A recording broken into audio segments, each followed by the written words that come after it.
दूर किसी जंगल में पक्षी बहुत खुशी का जीवन बिता रहे थे। सब पक्षी बहुत खुश थे क्योंकि जंगल में बहार का मौसम था और किसी भी पक्षी को दाना ढूंढने में कोई परेशानी न होती। लक्ष्मी चिड़िया भी उसी जंगल में रहती थी। वो एक दिन अपने बेटे के साथ दाना ढूंढ रही थी कि वहाँ तोता आता है। चिड़िया बहन कैसी हो? तोते भैया मैं तो ठीक हूँ, आप सुनाएं, आप इतने दिनों से कहाँ गए हुए थे?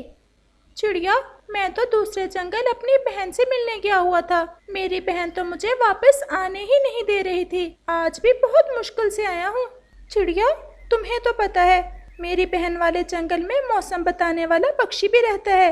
वो बता रहा था कि 1-2 दिन में हमारे जंगल में बादल आ रहे हैं और इस दफा तो बरसात भी बहुत ज्यादा होगी। तोते भैया फिर तो हमें भोजन जमा कर लेना चाहिए। अगर बारिशें ज़्यादा दिन होती रही तो हमारे काम आ जाएगा। हम ऐसा करते हैं, बाकी सब पक्षियों को भी बता देते हैं, वो सब भी भोजन जमा कर लें।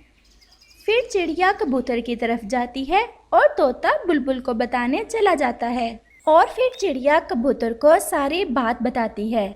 चिड़िया, तुमने बहुत अच्छा किया जो मुझे बताने आ गई। मैं तो आज घूमने फिरने जाने वाला था। कबूतर भैया आप जाएं भोजन ढूंढने, मैं एक बार कालू और चमकीलो को बताऊं। तोता पता नहीं उनकी तरफ गया होगा कि नहीं। फिर चिड़िया कौवे के घर की तरफ चली जाती है। चिड़िया आओ आओ, कैसे आना हुआ? कालू भैया बरसात आने वाली है, कल से बारिशें शुरू हो जाएंगी। तो फिर क्या करें? क्यों इतना शोर मचाती फिर रही हो तुम? चमकीलो तुम तो गुस्सा ही कर गई। मैं ये कहने आई थी कि सब पक्षी भोजन इकट्ठा कर रहे हैं, आप भी समय का फायदा लो और जल्दी जल्दी से अपने घर में भोजन इकट्ठा कर लो। बरसात शुरू हो गई तो बहुत मुश्किल हो जाएगी। लक्ष्मी चिड़िया आप जाओ और हम भी आते हैं आपके पीछे ही। और फिर लक्ष्मी चिड़िया वहाँ से चली जाती है। चमकीलो चलें, हम भी कुछ ना कुछ कर लेते हैं। ऐसा ना हो कि फिर इस दफा हमें बारिश में भूखे ही रहना पड़े। तुम्हें अच्छे से पता है कि आज मेरी तैयारी है अपने मैके वाले जंगल जाने की, और तुम भी मेरे साथ जाओगे। मेरा मन अपनी माँ से बहुत उदास हो रहा है। चमकीलो पागल ना बनो, समय बहुत कम है, बरसात कल ही आने वाली है। हम फिर किसी दिन चले जाएंगे तुम्हारी माँ से मिलने। ऐसा कभी नहीं होगा। चमकीलो अपना प्लान कभी नहीं बदल सकती, और भोजन की तुम चिंता ना करो। ये जो पक्षी इकट्ठा करते फिर रहे हैं भोजन, उसमें से ही चुरा लेंगे हम अपना हिस्सा। पहले कभी किया है हमने भोजन जमा, जो आज करेंगे। और फिर ऐसे कालू कौवा और चमकीलो कौवी दूसरे जंगल चले जाते हैं। और फिर बाकी सब पक्षी सारा दिन दाना इकट्ठा करते हैं। चिड़िया, ये कौवा जी नजर नहीं आ रहे। मैं गई थी उनकी तरफ, लेकिन तोते तुम्हें तो पता है उस जोड़ी का 1 नंबर के फराडिये हैं। कहते थे तुम चलो, हम तुम्हारे पीछे ही आ रहे हैं। चिड़िया, अगर इस दफा उन्होंने भोजन इकट्ठा ना किया तो फिर आप ना हमसे कहना, हम उन्हें मांगने पर दाना नहीं देंगे। वो तो हर बार ही ऐसा करते हैं, काम करते नहीं हैं और मांगने लग जाते हैं। उन्हें कौन सा आता है कोई काम करना, उन्हें तो बस एक ही काम आता है, वो है मांगना। चलो छोड़ो उन्हें, अगर आना होगा तो आ जाएंगे, हम क्यों अपना समय ज़ाया करें। और फिर चिड़िया और तोता फिर से अपने काम में लग जाते हैं। शाम हो गई थी और शाम तक सब पक्षियों के घर में काफ़ी सारा भोजन जमा हो गया था। शाम के कौवा और चमकीलो कौवी भी अपने घर वापस लौट आते हैं। और फिर रात हो जाती है। चिड़िया और उसका बेटा अपने घर में बैठे आराम से बातें कर रहे थे। वो बातें कर ही रहे थे कि बादल जोर से गरजता है और फिर साथ ही तेज बारिश शुरू हो जाती है। मम्मा मम्मा बारिश आ गई। मम्मा मुझे बारिश बहुत अच्छी लगती है। मेरे पास आ जाओ मेरे बच्चे, बारिश मुझे भी बहुत अच्छी लगती है। जब मैं छोटी सी थी तो मैं ऐसे मौसम में अपनी मम्मा से कहानियाँ सुना करती थी। मुझे भी सुनाओ ना मम्मा कोई कहानी। और फिर चिड़िया अपने बेटे को कहानी सुनाने लगती है और उसका बेटा कहानी सुनते सुनते सो जाता है। और फिर सुबह हो जाती है, लेकिन बारिश और भी तेज थी। सब पक्षी अपने अपने घर में बैठे बारिश का मजा ले रहे थे।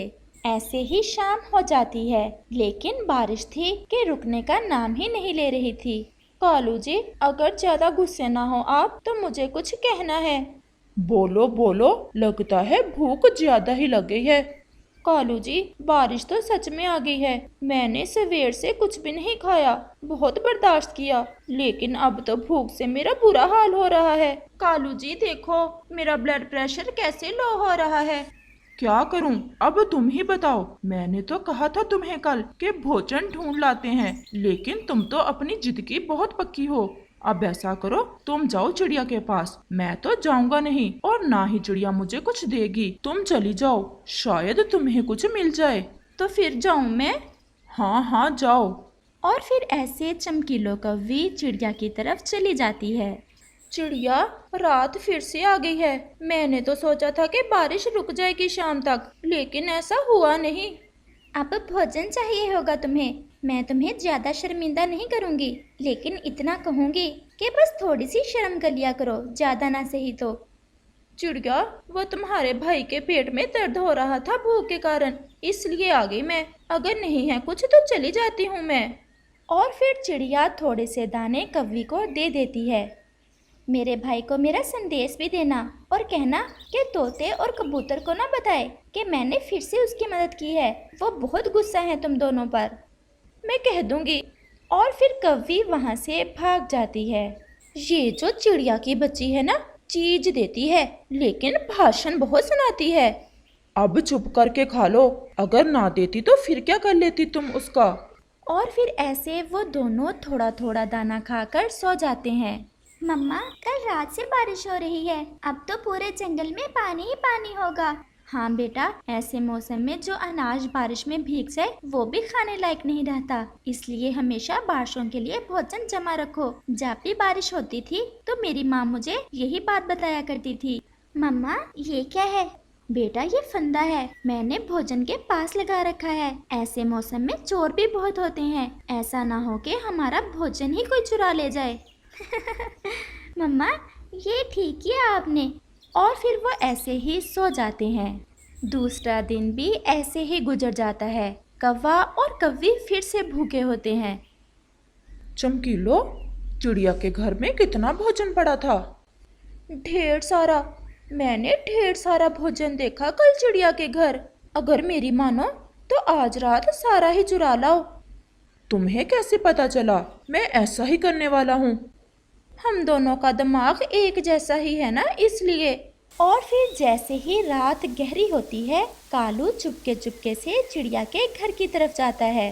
वो खिड़की से देखता है कि चिड़िया और उसका बेटा सोए हुए होते हैं। वो बहुत मुश्किल से खिड़की में से अंदर घुस जाता है और सीधा भोजन के पास जाता है। वो जैसे ही अपनी चोंच में भोजन उठाता है, उसकी गर्दन फंदे में फंस जाती है और साथ ही लक्ष्मी चिड़िया की आंख खुल जाती है। जूजू की तो कालू को फंदे में फंसा देख हंसी ही नहीं रुक रही थी।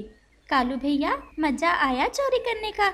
चिड़िया बहन, एक बार माफ कर दो, फिर आइंदा ऐसा नहीं करूँगा। मेरा दम घुट रहा है, प्लीज मुझे बचा लो।